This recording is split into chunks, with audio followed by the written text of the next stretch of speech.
Hello, this is Glenn Olson, and I'm going to show you a few things about the Park Ridge Mixed Doubles Tennis Association. I'll run through the parts, so I hope you find the video informative and fun. This is where you can park. This is Bussey Highway, and you can see that the courts are right over there.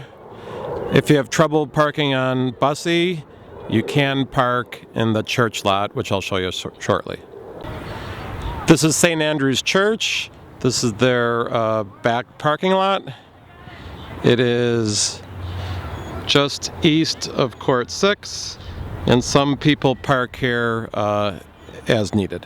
If you have to go to the bathroom, there are bathrooms located to the side of the sand volleyball courts in the building located where you can see in the image.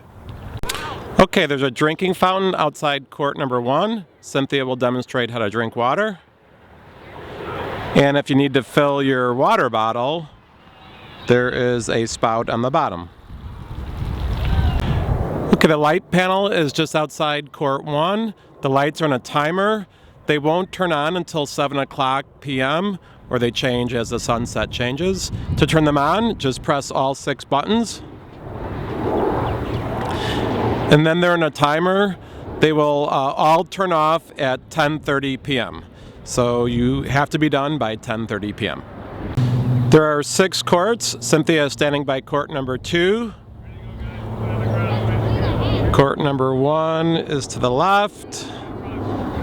And then courts 3, 4, 5, and 6 are down to the right. There's 2 main gates. There's a gate at court 2, and if you're playing at the far courts, there is a gate down by courts 5 and 6. We ask that if there's a match in progress on court number 2, that you wait until the point is done before entering. There is also, when you arrive, you'll see the score sheets on the bulletin board, along with the court number and your opponents for both the early shift and the late shift, and if on Sunday, for the middle shift as well. Glenn Olson and Cynthia Olson on court 1 against Mike Keller and Kristen Lay at 7 o'clock. Okay, I know the court. Okay, tennis balls are always provided, and if you're playing on court 1, you'll play with tennis balls marked 1. Court 2, the balls will be 2. Court 3 will be 3. Court 4 will be 4. However, Penn does not make a number 5 ball, so if you're playing on court number 5, you could have any numbered ball, 1, 2, 3, or 4. One more quick thing about the tennis balls. We use the same balls for both shifts on Wednesday, so the early shift needs to make sure to leave them for the next round. On Sundays, we'll change them out either in the second shift or third shift, so just keep that in mind. All right, Wednesdays at 7 o'clock p.m. are the toughest shift to finish on time because somebody's coming at 8:30. So I recommend you get here at 6:45, have a quick warm-up, 5 minutes, spin the racket, pick sides, and start playing before 7 o'clock p.m. if possible. Each court has a scoring tube. When you come to play, there'll be 1 ball for each team, home and visitor, at 0-0. I also have set balls located near the garbage can for the set score. To decide which team is home, whichever team serves first is the home team. Again, whichever team serves first is the home team. Okay, this was a tight set. The home team just won. They won the first set 6-4. So Cynthia will now give them a set, and she'll zero the scoreboard at 0-0, and the second set will take place. Okay, it is now tied at 1 set apiece. As you can see from the scoreboard, it will now show you 2 possible scenarios to finish the third set.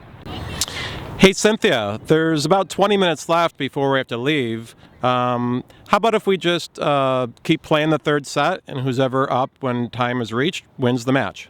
I like that. Okay, all right, sounds great. Great set, Cynthia. I notice there's only 5 minutes left. We don't really have much time. How about if we play a 10-point match tiebreaker, and then that'll determine who wins the match? Perfect. I love it. Okay. I look forward to the next set. Okay, it's Wednesday. It's 8:30 p.m. Finish the game in progress, and then we've got to get the other people on the courts. One thing I need to mention is when the cowbell rings, you finish the game in progress with no ad scoring. That means if it gets to be 40-40, the next point wins. If it's a male server, he moves such that he serves to the male receiver. And if it's a female server, she moves such that she serves to the female receiver. And if you're in the middle of a set tie break or a match tie break, you're allowed to finish that as well. If you're playing a game and somebody has a question, and if Glenn Olson's around, let him know. He always has the code with him. If Glenn's not around, ask somebody else that is nearby that might have an answer.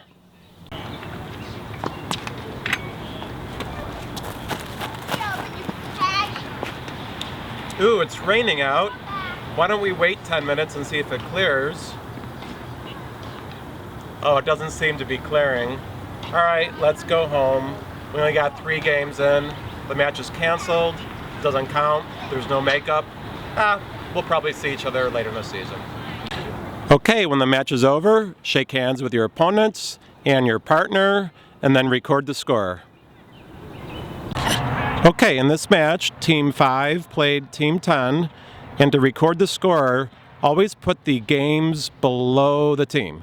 So in the first set, team number 10 won by a score of 6-4. In the second set, Team 5 won in a tiebreak, 7-6. Then it went to a match tiebreak. The Scortinos won. So you just record 1 and a 0 for the match tiebreak. And please remember to always circle the winning team. That way it'll be an extra check when we're recording them in the Google Doc. And finally, when you're done with your match and you record the score, please stay afterwards and snack and socialize. That's really what makes the league fun.